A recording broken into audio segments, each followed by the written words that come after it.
Coach Bree and Coach Janessa. I'm going to talk to you about running. We've got running and rowing in the WOD, or just running if you don't have a rower. And before you start your workout today, you'll be working on some more of that gymnastics strengthening. So we did this sequence last week. So your goal would either be, you'll notice that there's different rep counts. You can either pick maybe like 20, 30, or 40 for the shoulder taps, and then each movement after that has different options. So maybe last week if you picked 20, then you can pick 30 this week. Or if you need to stay at the same rep scheme, maybe try to get through them with a little less break, so moving through it a little quicker. You'll be doing 2 rounds of the sequence. So it's gonna look like this. She's gonna start with shoulder taps. So we're gonna get in that perfect plank we talked about. She's got everything stacked up and trying as little as she can to rock the back. She's alternating her shoulder taps for whatever number you pick. Your second movement is gonna be a push-up. So you're gonna get in that plank position, and then she's gonna drive her elbows down alongside of her body and press herself up to the top. Trying to keep the arms as close to you as you can is gonna help you drive through the bottom of that push-up with the most force. Then from here we go into a plank. We have an option of a forearm or a hand plank. So if she's gonna go from the forearm, she's still stacked on her shoulders, holding her core up. I think the forearm can be a little more challenging sometimes because you're lower to the ground. Also, they both have so much benefit. If you just have been doing a lot of one version, just switch it up. It's always good to switch it up. Also changes it up on the wrist, which I kind of like. Then we go into plank jacks. Definitely more challenging on the forearm. She can choose. She's in that plank position, hopping back and forth, or she can do it in the forearm. It's just being closer to the ground is what makes that more challenging. Then we go building back up, so she'll do push-ups again, and then she'll finish with those plank shoulder taps.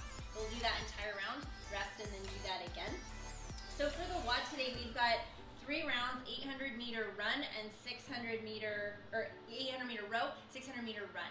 Then you rest 3 minutes before you do your next one. So with those distances, those are distances you can definitely push your pace. So you're gonna wanna, if you've got a rower and you're running, you're gonna wanna make sure that that pace feels much different than when you head out for, let's say, your 2-mile jog, or your, even maybe for some, a 1-mile jog, or 3 mile, whatever that kind of more, I'm going out for a jog to enjoy it, that's a very different pace. So this today should feel like we're driving out of our legs, we're pulling our legs up for that acceleration.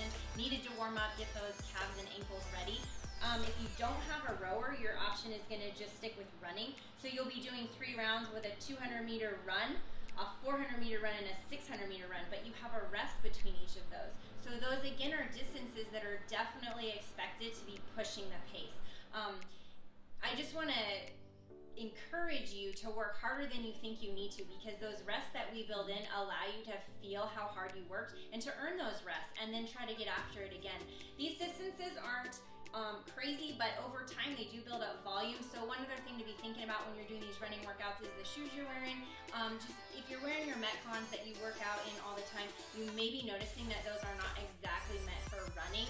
They do work for those shorter distances built into WODs, but when you're just focusing on the running, you may want to consider making sure your shoe is for the activity of running.